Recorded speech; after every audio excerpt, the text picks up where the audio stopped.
Hey man, if y'all want to see how to stop the left right cheese, stick around the video and find out. But anyways, let's get into it.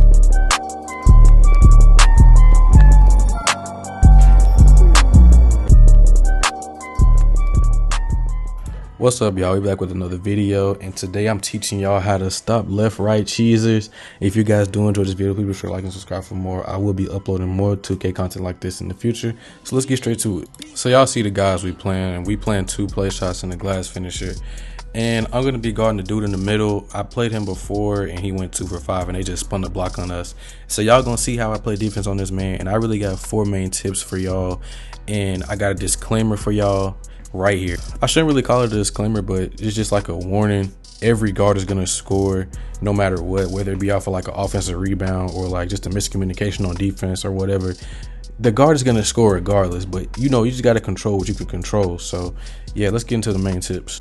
So the first main tip I do have for y'all is to play on a lockdown build or a build with good defense, because on this man or on this video right here, I'm playing on my pass first wing. He only has 5 defensive badges and he has a low perimeter and lateral quickness. So when he does behind the backs, you see I'm kind of like lagging behind him, and that's because he's just not that fast when it comes to defense. But like I said, if you just play on a lockdown, it makes it so much easier because you're going to be able to keep up with these guys. You're going to be athletic. You're going to have high perimeter defense. You're going to have high steal, whatever. It'll help you get bump steals. It'll help you get better cutoff animations and all that. So that's really the main first tip. And I'm not saying you have to play on a lockdown, because you see I'm actually able to play defense on these guys with a build with low defense. I'm just letting y'all know it'll be easier if you play on a lockdown build. And if you don't have a lockdown build, you want to make one, I do have 2 videos of me making lockdown builds for NBA 2K22. So y'all can check those videos out in the description. I will have them linked. But as y'all can see right here, I'm putting this man in a box and he just misses the shot. But this leads me to my second point. The second tip, if you want to stop these left-right cheesers, is to force them one way. Now, what I mean by that is, it's like a main principle on any defense. You could take it in real life or on the game or whatever. So what I sometimes do is, if I'm playing Park or Rec, I draw a line down the middle of the court, like vertical wise, and whichever way this guy goes, I just force him that way. So say he's going to the right, I'm going to cut off his entire left side so he can't go, you know, towards the left.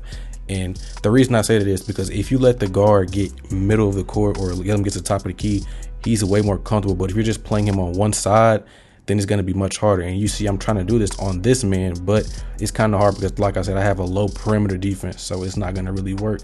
But if I were to be on a lockdown, have like, you know, 90 something perimeter defense and 80 something or 80 plus steal, he wouldn't be able to, you know, just run right past me. He'll get like bump animations or cutoff animations, and he'd be forced to just go one way, and he'll be uncomfortable doing that. And y'all saw that previous possession, I was trying to play him one way. He kept on spamming behind the backs, and it really wasn't working. I kept spamming, you know, forcing him one way, and this really wasn't working. He was trying to get what he wants. You know, you see him right here trying to set up the whole dribble, and it's not working. So that's like really one of the main key things. If you keep him out of the middle of the floor, it'll be much easier for you to, you know, shut him down. And then when you're just forcing him one way, he's gonna try to force himself the other direction, which leads you to get bump steals. So it's gonna be pretty easy to force the turnovers off of him, because he's trying to force himself one way and he's not used to that. He's not used to, you know, people just playing him one way. He's used to people just playing him straight up, you know, not forcing him one way. And you see whenever he goes one way, I just make him go that one way. I don't want him to, you know, get comfortable and go the other way, because it's going to put me at disadvantage, especially on this build when I don't have high defense. And then once you get him going one way, he's going to have no choice but to, you know, drive baseline. And that's going to lead me to my next tip. Along with keeping him out of the middle of the floor, this tip is about keep pushing him baseline. You see I was trying to do it right there, just keep him moving one way. And so once he, you know, drives into the lane, he's going to try to get you to, you know, jump up thinking he's going to take the layup at the rim. And most guards don't in NBA 2K22. All they want to do is just, you know, hunt for threes. And if you know, when he starts driving and then you're going to bite on that, you know, little run into the paint and run back out, he's going to run back out, get an easy corner 3. So with that being said, keep him running around the court. And once you get him going downhill, don't fall for the, you know, little cheese or whatever where they try to, you know, get you to jump at the little, it's not even really a pump fake, but you know, you get them to, you know, run across the paint, get them run back out, and yeah, you just stop them there. That's one of the most like easy things to do to stop these guys, is to just don't bite on anything and just, you know, stand your ground and just force them one way. So I'm really going to order with these tips. So like I said in the beginning, force him one way, and once he gets going that way, force him downhill in that direction. And once you force him down in that direction, don't bite on any of the pump fakes or whatever, because he's gonna try to hunt for that three. And this tip, like I said, it ties in with everything. So mainly you want to play him for the three, and what I mean by that is it's like I said, it ties in all together. Force him one way, make him go downhill. And what I mean by this is, with the next tip, or tip I'm talking about now, is just let him get in front of you. I'm not talking about like let get him like completely in front of you, like where it's parallel, but like play on his side and let him get past you.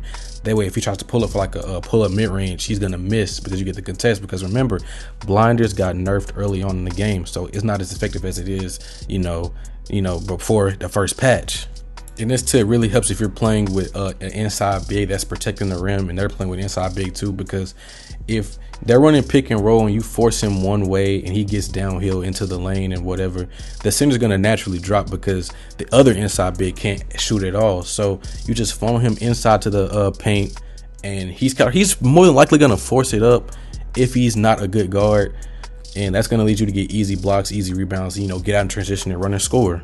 But if he doesn't, this is probably the last tip right here, is to just top block him when he runs, or when he runs right by you. So like I said, if you just make him run by you, and then more than likely he's gonna try to pull it back out for a three. Like I said earlier, I've been saying all game, he's gonna try to pull it back out for a three. So right when he's about to run back out and go get the three, because usually they don't just back up back to the 3-point line, they run back to the 3-point line. You want to like cut him off or like get in front of him, which leads you to get a bump steal. So that's really like all of the tips that I got for y'all. And as y'all can see right here, he went 2 for 8. The other guard went 2 for 6. Me and my friend did a good job locking these guys down. We also were able to score too. And there's some bonus tips I got for y'all. Let's just play mind games with him. Don't force him one way the whole game. Mix it up a little bit. Don't always force him one way, because he's gonna eventually adjust to it. I made him quit, by the way. But just force him left one game, force him right, the next possession, whatever. And then the whole point of this whole game plan is to stop the left right cheaters, to make them take twos, because if your offense is good enough, you're going to easily outscore them with the threes and whatever. So it's really just, it's mind games. And then again, at the same time, it's just, know-how. Like I said in the beginning of it, they're going to end up scoring off of cheap stuff. So don't be discouraged if they end up scoring off a putback, not a putback, but like, offensive rebound, he gets back out to shoot, he gets open, or they score off like a miscommunication, because it's going to happen. It's 2K22. Everything happens. But with that being said, man, I hope you guys did enjoy this video, me giving y'all tips on how to stop left right cheaters, because it's still in the game. Even though they tried to patch it, it's still in the game. Let me know if y'all want to see more content like this, because I really enjoy making this type of stuff. Don't forget to subscribe and like for more videos coming in the future. I'll see you guys later in the next video. Goodbye. I gotta take on the road.